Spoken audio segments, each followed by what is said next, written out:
दोस्तों नमस्कार। दोस्तों आज हम इस वीडियो में जानेंगे कि हाल ही में क्या हुआ है ना, फ्रांस में जहां रूस का दूतावास है वहां पे आतंकी हमले हुए हैं, यानी कि विस्फोटक वहां पे हुआ है। ठीक है, आप यहां पे देख सकते हैं। अमर उजाला का भी आर्टिकल है और द टाइम्स ऑफ इंडिया का भी है। Explosion near Russian consulate in the France, Moscow brand it's terrorist attack. यानी मॉस्को ने क्या किया है, इसको टेररिस्ट अटैक बोला है। देखिए, कोई भी देश है वो तो ये नहीं बोलेगा कि आतंकी हमला हुआ है, लेकिन जो उसके अपोजिट देश है वो तो ज़रूर बोलेगा। अब आप ही बताइए, मैंने कोई भारत में किसी कॉन्सुलेट मैंने फ्रांस का ही है, ठीक है, यहाँ पे अटैक हो जाएगा तो कोई क्या बोलेगा कि टेरर अटैक किया है। कोई सेना तो जाकर वहाँ पे बम फोड़ेगी नहीं, या कोई आम जनता फोड़ेगी नहीं, क्योंकि आम जनता जाने में मनाही रहती है।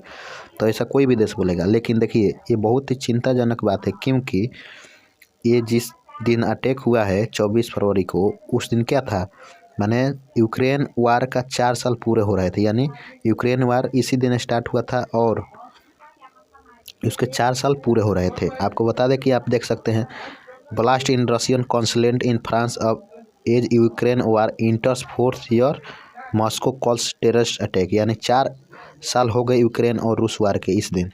ठीक है, देखिए, रशिया ने भी इस पर इन्वेस्टिगेशन की मांग किया है। बोला है कि explosion at Russian consultant in France, Moscow demand to investigation. यानी कि उनको क्या चाहिए, इस पर जांच और इसका रिपोर्ट यानी रशिया को दे तो किस वजह से हो गया। तो देखिए, किसी भी दूतावास पर हमला हो जाना ये आम बात नहीं है।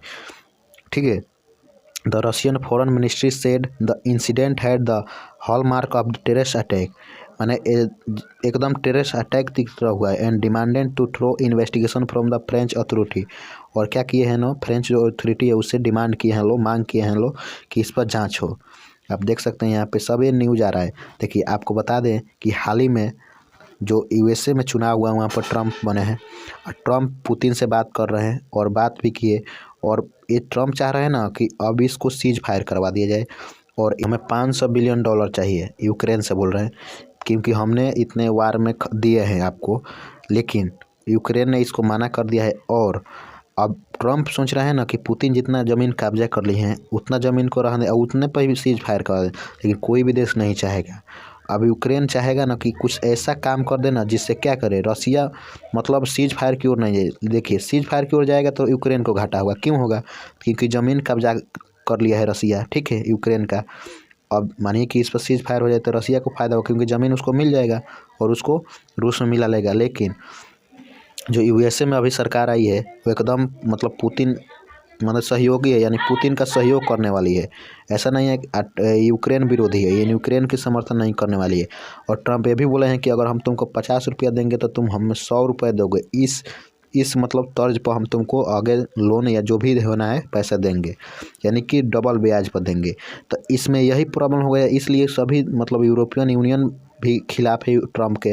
अब ये लोग चाह रहे हैं ना कि कुछ ऐसा काम कर दिया जाए ना जिससे क्या हो जाए, सीज फायर की डील रुक जाए। अगर सीज फायर हो गया तो यूक्रेन को घाटा होगा, इसलिए सब घटनाएं हो रही हैं। ऐसे अनुमान लगाया जा रहा है। अब इन्वेस्टिगेशन होगा तो पता चलेगा कि इसमें कौन किधर से हमला हुआ था। ठीक है, तो इसमें इतना ही। जो भी नया अपडेट होगा हम वीडियो बनाकर सूचित करेंगे। धन्यवाद।